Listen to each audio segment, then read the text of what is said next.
This episode of Stick Like Glue Radio is brought to you by Jim Palmer's Create Your Dream Business Now Academy, a one-of-a-kind live event where Jim will personally teach you how to market and grow a more profitable business faster, even in a crappy economy. During this event, Jim will crack the code and reveal how to create a $1 million platform on a shoestring budget. You'll learn how to generate a ton of content with ease, and you'll also network with other successful marketers and entrepreneurs. This not-to-be-missed event is March the 13th through the 15th in Las Vegas and will quite literally transform your business. Do not miss it. Get all the details at www.stopwaitingacademy.com. www.stopwaitingacademy.com. Hi, this is Jamie Tardy from eventualmillionaire.com, and you're listening to Stick Like Glue Radio.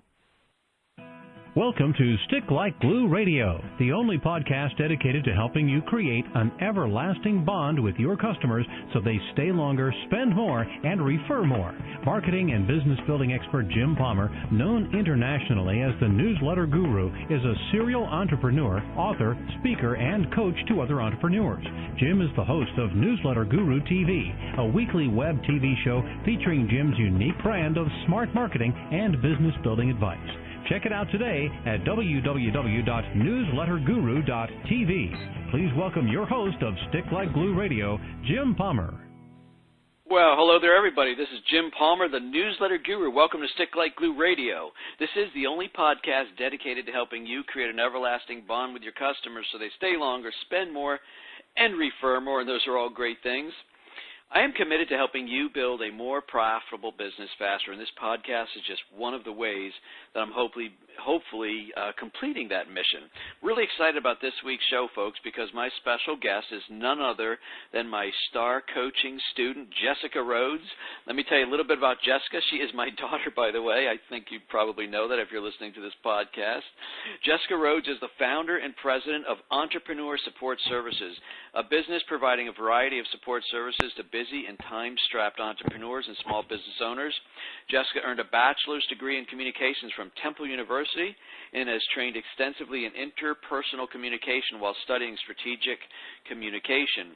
She spent 6 years working for a nonprofit where she managed a large staff of door-to-door fundraisers, earning her a reputation as a passionate and skilled saleswoman. In fact, she's been told that she could sell ice to an Eskimo.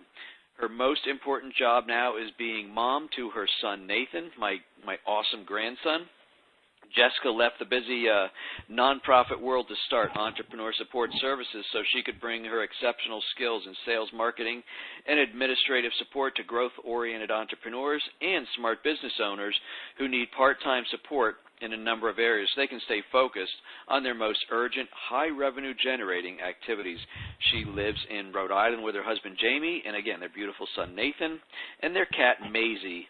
And for those new to my community, again, Jessica is my daughter, one of my twin daughters. Jessica, thank you for being my guest expert this week. You're welcome. Thanks for having me on. So why is it important? I want to talk about, so I mentioned Entrepreneur Support Services in the opening, but I want to at least start going in a slightly different direction. The second business you launched, your second business inside of barely a year, by the way, was called InterviewConnections.com, and that's a business where you connect podcast hosts, internet radio show hosts, with great guests for their program. So tell a little bit about, how that came about and why that's important and, what kind of people you're working with and things like that. Sure. So I will, start by kind of telling the story about how this business came to be, because I think there's a really great business lesson within all that.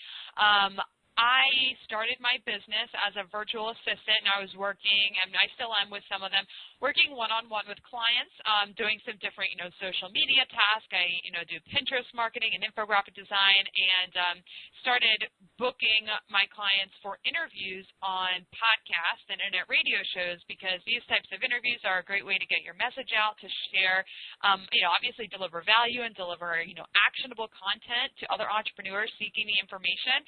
So I actually started out with you, booking you on a lot of different podcasts, and it was going very, very well. We're getting you booked all over the place, and I was just starting to see how great that that is to get out there and be interviewed, what it was doing for your business. It was building your following. I mean, I have just seen time and time again so many different things that it's helped you in your business. And as I was doing that, it was pretty simple, sending emails, keeping track of these podcasts. I started connecting with the hosts of these shows, and they were all asking this question to me, which was, who are you? and what do you do? And I never really talked about myself in the emails. I emailed as your representative, as your assistant. I didn't advertise myself as an interview booker because at that time I really wasn't. I was your virtual assistant booking you for interviews, but they were really pressing of what I was doing because I guess at the time there wasn't somebody connecting entrepreneurs with podcasters and podcasters with guest experts. So there was this growing interest, and it was over several months of doing these interview bookings that I had multiple podcasters just inquire about the service that I offer. And I realized the aha moment and the light bulb was that there is a need in the marketplace for this kind of service, and there wasn't anybody filling it. So that right there was the aha moment for me. And I know, Dad, you talked about how, with launching your live event in Vegas, you didn't decide to host a live event until you knew there was a need, until you put out a survey. And I didn't launch Interview Connections until I knew there was a need, and I knew there was a lot of people saying, if you create that service, I will be a client. And so I waited till I had that kind of feedback, and that's when I decided to start it. And really the story is kind of funny. Another lesson here is working with a business coach, because with you as my coach, you had asked me one day, what I enjoy most about my business. I was trying to think of how I could kind of put the pedal to the metal and kind of turn up the heat a little bit and really increase my business revenue. And you asked me two questions. You said, what do you enjoy doing most, and what is the most profitable service you offer? And luckily for me, the answer was the same. It was booking interviews, booking entrepreneurs for interviews. That was most enjoyable for me, and it was the most profitable service that I offered. So literally 5 minutes after that conversation, we went on GoDaddy and secured interviewconnections.com, and I guess the rest is history, right? Here we are, and I'm working with tons of podcasters, booking, probably about 100 interviews a month now on various shows, and just connecting tons of people together. And you went to New Media Expo a few weeks ago. Yeah, and, New Media Expo is formerly, it's formerly Blog World, and it's just a huge conference of bloggers and podcasters.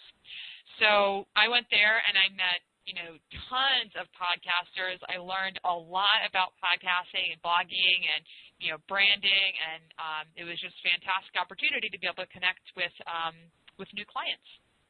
And so something cool also happened because, you love to give good service and things like that. One of your clients or somebody that you're associated with was on the main stage, and she actually called you out in front of 1,500 people or something like that. And after the break, you had a ton of people coming up to talk to you. That was pretty cool. Well, that was just an amazing experience. And just another nugget I'll actually tell that story is. Before the event, as my coach, you're working with me on how we can make the most, because when you go to a live event, it's a lot of money. There's airfare. I'm flying from across the country to go to Las Vegas. That's not a cheap flight, hotel, the ticket, everything. But I knew, and I've been taught that it's an investment you have to make in your business to go to these events. So I made the investment, and leading up to it, I'm thinking, okay, I'm planning on how I can make the most of it. I'm not just going to go and sit at the back of the room and learn. I need to go and really actively market myself and my services. And, like I said, I booked a ton of interviews on podcasts, and I booked Jamie Tardy, the eventual millionaire. She's not a client of mine, but I've booked her on your show, and I've connected guests. I've booked my clients on her podcast. So, we know each other. She respects me. I respect what she does. And I was watching her, I was in her session. She was talking about how to, give great guest interviews. And, I asked a question. I went up to the microphone and asked a question. And I'm still so grateful for this. She just told the whole audience what I did, because I believe, and she believes, I offer a service that's really valuable to podcasters. So she said, hey, everyone, Jessica books guest interviews. And I grabbed the opportunity to say into the microphone that I was offering a free month of service if people signed up at the event. And after that session, I was just swarmed with people who wanted to talk to me. So, I mean, a couple of business lessons there is, having an offer that is urgent and exciting, and you told me that giving a free month would be urgent and exciting enough for people to sign up, and it was. And also, just really connecting with people, building relationships with the right people. And, I really like Jamie, and I respect what she does, like I said, and it's obviously been a very valuable connection for me to have because she has an audience that really listened to her. So, yeah, that event was great for me. That was so awesome. So there's so many nuggets in there. So first of all, you're new to business and you're doing well, but, you're in your lean years, as I like to call them, but you embrace this opportunity to get in front of a very big target audience. And I don't know what the final bill is, but I'm guessing with airfare, hotel, and everything, it was probably at least $1,000 to $1,200 investment. Yeah. And so how are you okay making that investment so early into your business? It just takes a lot of guts, honestly. It takes a lot of guts, and it takes faith in myself and faith that I know I will be successful. I mean, you've talked about how in the early years of your business, you use credit cards. I heard Allie Brown recently launched a podcast, and I was listening to that, and she talked about how in her early years it was lean. She invested into her business. She used credit cards, and I'm okay with that. I mean, I've talked to a lot of people that have this moral objection to credit cards, and I understand they have to be used responsibly, but for me, I am making use of everything that is available to me to grow my business. So yeah, I'm not afraid to say that I'm making use of credit cards right now to invest in my business because I firmly, strongly believe that I will pay them all off and I will be profitable and very successful and be able to support my family while living a lifestyle that I really enjoy. So it just takes guts and it takes confidence in yourself. Yeah, and there's something else that I always say, as you know, Jess, is that it's only going to be an expense to your business if it fails to produce a return. In other words, if you went out there and didn't network, if you were shy, you didn't go to meet people, you didn't go to networking events or things like that, and you came home and you spent $1,200 or $1,500 and nothing came out of it, it's truly an expense to your business that probably shouldn't, be undertaking. But you actually came home with, I think, 4 or 5 new clients. You got a huge, little round of publicity thanks to Jamie Tardy in front of the whole main room. And, I mean, there's no question that $1,200 investment or so is going to reap huge rewards for your business. Absolutely. I came home with 3 new clients, one of which referred somebody to me. So, yeah, 4 in all. And, I mean, hey, within a few months I'm going to get that return, and there's so many, intangible benefits, being able to go and connect with leaders in my industry. I was able to go and have a face-to-face conversation with the founder of the conference, and I told him that I'd be speaking there one day, and I truly believed that. And that wasn't going to happen in an email. that type of impact you can have on people, getting in their face, and not getting in their face, but talking to them face to face and introducing yourself and making it known that, yeah, I'm in my first year, I'm new, but I have a great service, I do really great work, and I'm just letting you know I'm here to stay and I'm here to offer really great value and everything. And so getting out there to live events is just so important. Cool. All right, well, let's switch gears. Why is it important for entrepreneurs, authors, coaches, et cetera, why is it important for them to be interviewed? Good question. Yeah, so let's go. We'll roll back a little bit to the original topic at hand, which is interviews. And it's so important because getting interviewed is a non-salesy way to promote yourself. To be quite frank about it, you're able to promote yourself. You're able to get in front of hundreds, thousands of people by having a one-on-one conversation. And, a lot of people they really want to know what the return is. When am I going to get a return on this investment in time, which it really is. Why should I spend 30 minutes, being interviewed on someone's show? Well, I will tell you some examples, and I'll leave names out of it, but I will tell you multiple examples of positive things that have come out of interviews. Number one, a client of mine was interviewed on a podcast and the host was a client of his, and after the interview, that client upgraded to another level, a higher level of membership. So right there, the person who was interviewed increased revenue in their business because they took the time and they built a bigger connection and a bigger relationship. Another example is I connected a client with a podcaster. That podcaster then built a relationship with me as the interview booker, asked me for advice on a virtual assistant. I referred her to someone. Boom, right there, somebody got a new client. Somebody is now, leveraging a team for their business. So there's just two examples of business that is happening, and really what interviews do is they create relationships, and business is all about relationships. It's all about, that know, like, and trust factor, and that is really cultivated and developed by having a conversation with someone, and just interviews are a great way to do that because you can have the conversation and air it to thousands of other people to listen. That's such a great answer, and one of the things I think is most important about that is when a lot of people start a business, they end up going to networking events, whether it's chambers of commerce or whatever it is, and you're usually connecting one-to-one, okay? So whether you're meeting somebody, maybe you even get a referral or it's an actual sales appointment, but so much of the early times in your business development is one-to-one marketing, so to speak, and when you are interviewed, you have the ability to present yourself one-to-many, whether 10 people listen or 100 or, I was on John Lee Dumas's show, and I don't forget how many he gets now, 300,000, 400,000 downloads a week or something. So it really is a great way to get your message out in a big way.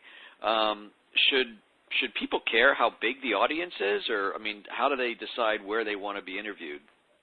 Sure, and this is my opinion, and this is my opinion based on a lot of experience booking a lot of interviews, so I hope people agree with me, but if they don't, that's, you don't have to.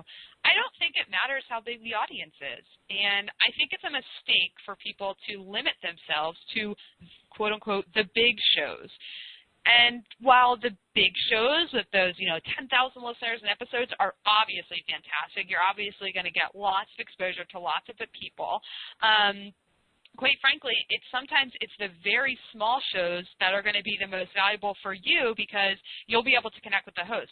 One of the things that I think it was actually Jamie Tardy who said at New Media Expo was that a lot of times it's more about the connection you make with the host than it is the connection you make with all the listeners that you're never actually going to speak with because they're listening. They're not actually on the call with you. And that's just it. You have to look at, you're making a connection with the host. You're not just using the host to get in front of all these people. Obviously, that's a benefit to it. But you have to really focus on the relationship with the host. And if you're doing that, then it won't matter so much how big the audience is. So I really think it's important. There's obviously always a value in just being everywhere. One of the things I like best about booking you on interviews is you don't limit yourself to just the big shows. You don't say, well, I'm too big for that show, because I just think that's a diva move, and I don't think that's the way to go. But you've been interviewed on tons of podcasts, Entrepreneur on Fire, huge audience, and you've been interviewed on, some radio shows that maybe weren't the most professional or biggest audience, but you connected with the host, you connected with maybe the two listeners that were there, and you positively impacted their life with the value that you brought to the interview. So I really think there's huge value in being interviewed on shows with audiences of 1 to, sky's the limit. I think it's important to get out there on all shows and to not close your mind off to them. Absolutely. And obviously getting interviewed isn't a direct way to monetize, so give me 1 or 2 examples of how interviews can lead to higher profits in your business. Right. Interviews can lead to higher profits in a couple of different ways. First of all, you have to not only do the interviews, but you have to then leverage them. So that's making sure you're promoting them and letting people know that you're being interviewed. There's a lot of credibility that comes along with being interviewed because people just see, oh, she's been interviewed. That means somebody cares enough about what she has to say that they're letting her on her show. That means what she says must be valuable. She must be successful. So it gives you instant credibility, and it gives you the ability to position yourself as an expert expert in whatever you're talking about.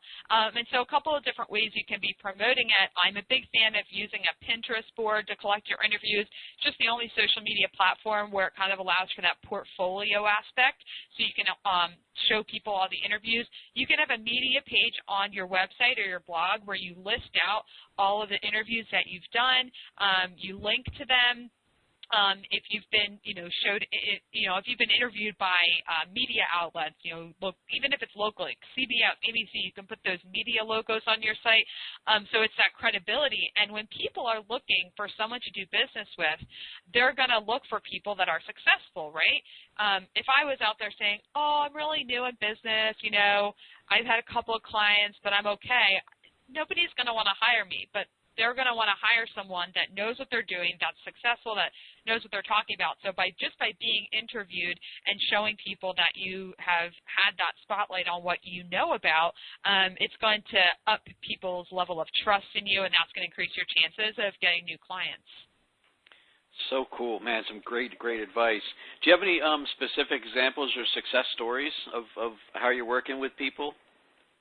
Yeah, I guess I kind of went into them earlier. I jumped the gun a little bit, but, just the connections I've seen, the example I talked about with my client who, was on a podcast of one of his clients, and then, businesses came together. I've been able to refer people. I've seen a lot of people start doing business together after I've referred people to them. So I guess I kind of already gave those examples, but it's just really all the connections I've seen. It's been really, really exciting.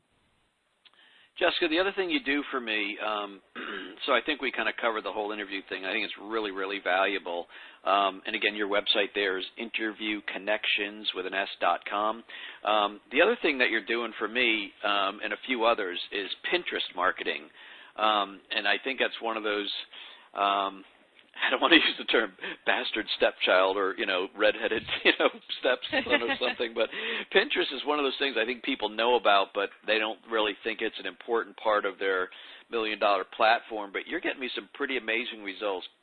Give us maybe a 3 to 5 minute little primer on Pinterest and what you're doing for me. Yeah, absolutely.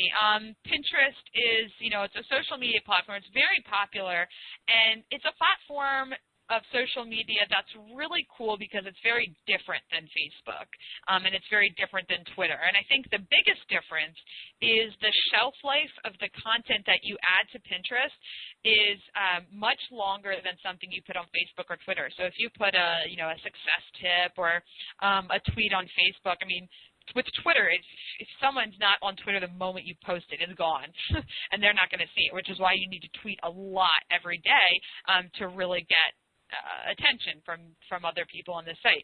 With Facebook, maybe it's within a day or two, it's not going to be shown on the feed, and obviously the big thing with Facebook is becoming more of a pay-to-play. Facebook really controls who sees what, so there's there's less control there. And while that maybe a similar story on Pinterest, Pinterest is treated as a search engine. You can actually search for content, and pins are going to come up accordingly. So since the fact of the matter is on Pinterest, over 80% of the content are actually repins. They're just pins that are being circulated around. People hang out on Pinterest and just click repin to add it to their pin boards. As an entrepreneur, if you're adding if you're that 20% where you're adding new content to the site, where you're actually creating images, through some type of graphic design software, and it can be very simple software, you're creating images and you're adding it to Pinterest and linking it to your website, you're instantly making, that's a very easy way to make your content go viral because, again, 80% of the pins are just going to be repinned. So I've seen some amazing results with clients. I've been doing their Pinterest pages. I mean, I've created some cool quote pins, and just weeks and months after they're pinned, I keep getting notifications that they're being repinned. I mean, one pin I keep checking on has been repinned over 200 times because it's a graphic that I downloaded a stock photo. I added a quote to it. I made it look kind of cool, made it look eye-catching, and I put it on Pinterest, and it has just been repinned and repinned. People keep discovering it because it's also a chance to, optimize your description. If you write in your pin description something that people are going to search for, and I find the most success in writing very short descriptions, like one hashtag or two hashtags. If people are searching for those exact words, your pin's going to come up, and they're going to find it, and they're going to repin it. So, obviously you need to be using the social media platforms that are working for you, but I have found some really cool results in Pinterest. I think it's worth checking out. To talk about my account a little bit, when you started doing Pinterest for me, I forget how many followers I had, or if that's even the right phrase, but it's like doubled or tripled, right? Right. And, it was about 600, I think, and now you're at about 1,200. So wow, pretty cool. The other thing, and also there's different, honestly, what I've seen on your account, you've got different followers on Pinterest than you do on Facebook and Twitter. So you've got people, you're reaching people that you wouldn't be reaching if you were just on Facebook. I mean, there's one guy that, as your Pinterest marketer, I'm interacting with a lot, and he just loves your content. And, I'm not 100% if he's following you on Facebook or Twitter. I mean, he probably is if he's a big fan of yours, but I see him engage much more in your content on Pinterest. So it's just a great way to be connecting with a lot more people. So I need to stay focused as the host, but you and I need to connect to figure out, we need to figure out a way, and I guess this is good for everybody listening too. If you are doing what Jessica's doing for me on Pinterest, we should all find a way, Jess, to take Pinterest and try and also get people connected on Facebook. That's where I spend most of my personal time. On Facebook. We should find a way to kind of cross-promote and kind of cross-leverage in a way. So some good information. Last thing, you are also into my Google Analytics, which gives you a lot of information about traffic, length of time on site, and things like that. What have you found out with Pinterest compared to some of the other social media sites? Right. Well, what I have seen on your Google Analytics, people tend to stay on your website a lot longer when they come from Pinterest than from Facebook or Twitter. And I think the reason is people are discovering you for the first time on Pinterest because they're able to find your pins through a search result, whereas on Facebook or Twitter, they're only going to see you if they're following you. So what I found is people stay a lot longer. You're getting tons of traffic from Pinterest. So, I mean, the Google Analytics is really the proof that it does work. It's really pretty cool. Now, there's two types of graphics, and I usually call them the one and the same, and you always correct me. There's infographics, which are typically, they're very tall. It's like a very tall virtual poster, if you will. And then you also make, you and your design team make these little square graphics for my different podcast shows. How important are those? Oh, they're so important. Yeah, so there's infographics, which are kind of, long and skinny. They have a lot of, surprisingly, information in them. So they can summarize a chapter in a book. They can summarize a blog post, kind of give the main bullet points of a podcast episode. And those are really great on Pinterest because they take up a lot of real estate on the Pinterest feed. So those are really great. And then I call them promo graphics, are kind of like square or rectangle, just really square, maybe 600 by 600 pixels, where we're using them to promote your podcast and Newsletter Guru TV. And it'll have, a cool microphone. It'll have, the headshot of you and or the guest. It'll have the title of the episode. And I've got a great design team that are whipping these out. They look so cool. And when you put them up on Facebook and Pinterest, you're getting way more attention than if you were to just put up text, just a status update, because people are like really attracted to it, and they actually can look at the picture and know what it is rather than just putting the guest headshot where they just say, that's just somebody's picture. But when you actually make a whole graphic that kind of describes the episode, it really draws a lot of attention. So we do those for all of our Interview Connections clients as well. Wow, tons of great information, Jessica. Thanks. How can people? What's the website that you want to send people to? How can they connect with you? Sure. You can connect with me at entrepreneursupportservices.com. That's my blog. I've been updating that with great tips on interviews, guest interviews, some different business type blog posts, and then obviously you can learn about all the different ways you can work with me. And there's easy ways to link to interviewconnections.com there. So entrepreneursupportservices.com is a great place to connect with me. great. Thanks, honey. That's some really great information. Just occurred to me. I don't call my other guests honey, but that's okay. Yeah, it's okay, Dad. I know. It's pretty funny. Thanks again. Really, really great content, and I suggest everybody connect with Jessica, man. What she's done for me, I don't even know the count, but it's got to be approaching 100 interviews I've done. Well, I say this year because we're now in 2014, but all of last year. It's an amazing way to. It's an amazing platform builder. So get yourself out there and interviewed. Most of them are just audio, so jeans and a T-shirt in your home office is totally fine. All right, folks. Hey, that wraps up this very, very special episode of Stick Like Glue Radio with the super talented Jessica Rhodes. Stick Like Glue is the only podcast dedicated to helping you create an everlasting bond with your customers so they stay longer, spend more, and refer more. I am your host, Jim Palmer. I'm committed to helping you build a more profitable business faster. Watch for another great episode of Stick Like Glue Radio next week, and until then, keep taking action, keep moving forward, and don't ever, ever, ever give up. Now go out there and do something nice for somebody today. Take care, everybody. You've been listening to Stick Like Glue Radio, the only podcast dedicated to helping you create an everlasting bond with your customers so they stay longer, spend more, and refer more. Stick Like Glue Radio features Jim Palmer's unique brand of smart marketing and business building advice for action-oriented entrepreneurs. To make sure you don't miss a single profit-boosting show, subscribe to this podcast at www.getjimpalmer.com. If you know other entrepreneurs looking for the fastest way to higher profits in their business, please tell them about the Stick Like Glue Radio podcast. Now go and implement what you've learned and boost your profits. See you next week for more Stick Like Glue Radio.